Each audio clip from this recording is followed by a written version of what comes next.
how do they feel about war? Well, central banking and warfare are very closely linked.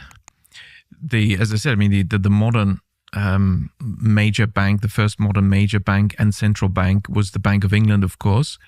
And in the very act of Parliament, the law founding it, it says this institution and mechanism, because they didn't want resistance. They don't mention Bank of England. What we're doing here is establishing the Bank of England. They kept that secret.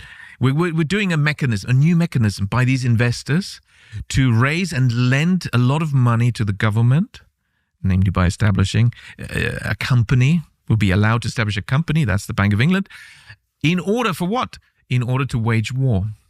It was in order to make war. So they're closely linked. And do you know why the Federal Reserve was established? And there was a rush to establish it for 1914. The year the First World War started. Exactly. Destroyed Europe. Yeah. And again, it was done with subterfuge. They're gathering everyone on the 23rd of December, 1913, when nobody was there. And then also introducing income tax. That's also at the Bank of England. It was established together in the same act, calling for establishing new taxes. Why? Because when you have these central banks, privately owned central banks established, it's basically this trick where these entrepreneurs persuade the government, you don't want to issue money. Issuing money, we'll issue money for you. What? That's what they're essentially saying without being so direct about it. But that's what they want to persuade governments to give up the power to create money themselves. We'll do it for you, and we'll lend you the money. And henceforth, how do we get our money back? Well, we love to lend to the government because you can raise taxes. And that's why taxes were introduced. The federal income tax didn't exist before the creation of the Fed. What was the role of the central banks during that war? It was really at the pinnacle of the war economy. There's no doubt about that. So I think what's important in this analysis here is emphasizing that central banks historically were privately owned.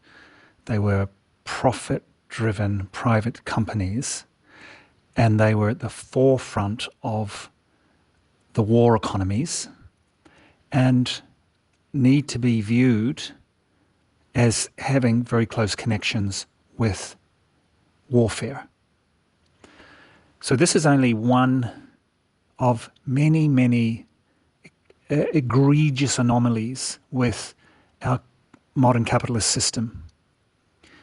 And it's important to understand these things, I think, from the point of view of making us resolute in the understanding that capitalism in its current form is a major problem to humanity today. And with that clarity, we commit to going post-capitalist. However, having said that, we also need to be very clear that the traditional historic alternative to capitalism was communism, and that very clearly is an even worse system than capitalism. But rather than be left with the understanding that, okay, we have to go with the better of two evils, no, we have to reject that idea, because these economic systems are human-made. But no, we have choice. We built those systems, and we can replace those systems. And that's where we need to get to. And it's very important, I think, once we are clear that capitalism in its current advanced form is predatory, is extremely toxic to human life and continued human existence, and yes, we must get rid of that. At the same time, we must equally get rid of communist systems, Marxist systems, and actually create something completely new. So we are left with a decentralized system that ends up being owned by the people. How do you do that?